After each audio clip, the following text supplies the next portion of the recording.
पड़ेगी और गणेश भगवान के विराजमान होने की 7 तारीख को गणेश चतुर्थी थी। 7 तारीख से ही गणेश भगवान विराजमान है कि आप सुंदर दर्शन कर रहे हो। तो कहते हैं कि भगवान जहाँ सुंदर आसन के ऊपर विराजमान हो जाते हैं तो उनका आसन सुंदर सज जाता है। जहाँ उन्हें बिठाओ, आसन लगाओ, वहाँ सुंदर लगते हैं। तो अब आज के इस शुभ दिन की सभी शब्दों को लाखा बताना कि गुरुदेव के पावन चरणों में कि मित्र मंडल भी चलकर आया और हमारे भागा श्री बंसीलाल जी पपड़ेजा देखो वो भी अपनी हाजिरी लगाने के लिए आ गए कि जिनकी हाजिरी सतगुरुदेव के चरणों में लग जाती है तो उनका तन मन धन सब कुछ पवित्र हो जाता है। तो तन पवित्र सेवा किए, धन पवित्र करदान, मन पवित्र सिमरन किए, तीनों विधि कल्याण। तो भगवान तो हमारा हर ओर हर तरीके से कल्याण करते हैं कि गणेश भगवान की महिमा, गणेश भगवान की पूजा अर्चना वंदन सभी करते हैं।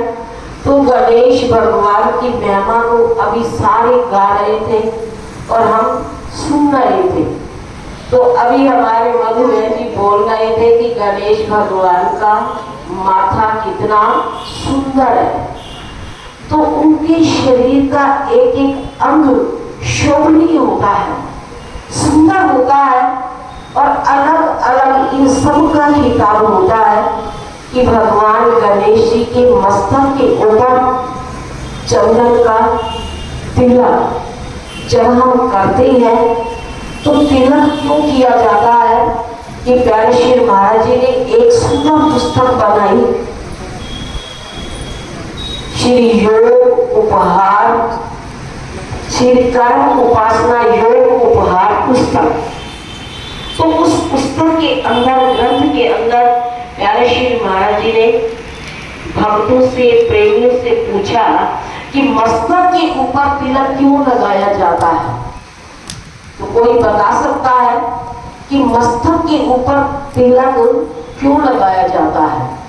कोई बताए? हमारी आत्मा वही विराजमान ज्योत की तो भगवान की कि जहाँ हम तिलक करते हैं ना तो वहाँ भगवान की ज्योत होती है।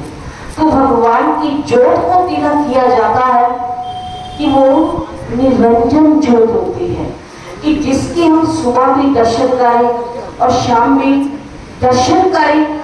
और गणेश भगवान के छोटे छोटे हाथ हैं, छोटे छोटे काम हैं और सुंदर कितने लगते हैं कि बड़े प्यारे लगते हैं, मन को मोह लेते हैं।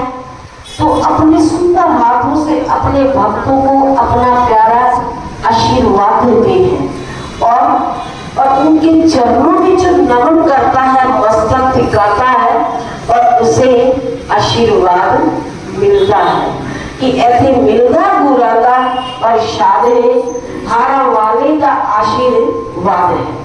तो भगवान का आशीर्वाद हम सबको मिल रहा है, श्री गुरुदेव जी का, गणपति भगवान का और प्यारे श्री महाराज जी के सुंदर दर्शन और दीदार करके अपने जीवन को, अपने तन मन धन को पवित्र बनाए कि गुरुदेव ने मौका दिया इंसान के लिए, बंदना करे बंदगी तो फिर भगवान क्या करे कि ये मौके होते हैं हमारे मन को लगाने के लिए कि सबब चाहे कोई भी हो, तो हाथ चाहे कोई भी हो कि ये तो गणपति भगवान का तो बहाना है ना, कि गणपति विराजमान है तो हमने जाना है कि सामने से मिलने का सत्संग ही बहाना है।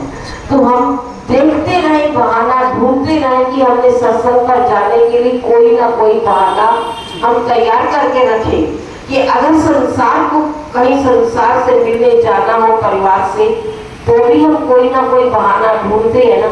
तो ये बहाना हमारा गुरुदेव के चरणों में होना चाहिए कि हमने सत्संग पर जाना ही जाना है। तो आप सबको से प्रार्थना कि अब ब्रह्मपुरी तीर्थ स्थल पर